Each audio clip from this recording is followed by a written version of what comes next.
আসসালামু আলাইকুম রহমতুল্লাহ। প্রিয় দেশবাসী, রাহমা, মাগফিরাত এবং নাজাতের পূর্ণ একটি মাস আল্লাহ তাআলার অশেষ মেহেরবানিতে আমরা কাটালাম। মহান রবের দরবারে দোয়া করি বারাকাপূর্ণ এই মাস আমাদের জীবন থেকে সব ধরনের গুনাহ খাতা, ভুল ত্রুটিকে মুছে দিয়ে আমাদেরকে পরিশুদ্ধ করে দিক। মহান মাবুদের নৈকট্য হাসিলের জন্য এই মাস হোক আমাদের উসিলা, এবং আল্লাহ রাব্বুল আলামিন সর্বোচ্চ বিনিময় হিসাবে জাহান্নামের আগুন থেকে আমাদেরকে বাঁচার পথ এ মাসের উসিলায় তৈরি করে দিন এবং জান্নাতের। আসসালামু আলাইকুম রহমতুল্লাহ। প্রিয় দেশবাসী, রাহমা, মাগফিরাত এবং নাজাতের পূর্ণ একটি মাস আল্লাহ তাআলার অশেষ মেহেরবানিতে আমরা কাটালাম।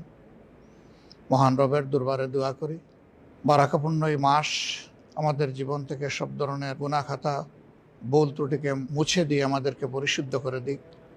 মহান মাবুদের নৈকট্য হাসিলের জন্য এই মাস হোক আমাদের উসিলা, এবং আল্লাহ রাব্বুল আলামিন সর্বোচ্চ বিনিময় হিসাবে জাহান্নামের আগুন থেকে আমাদেরকে বাঁচার পথ এ মাসের উসিলায় তৈরি করে দিন এবং জান্নাতের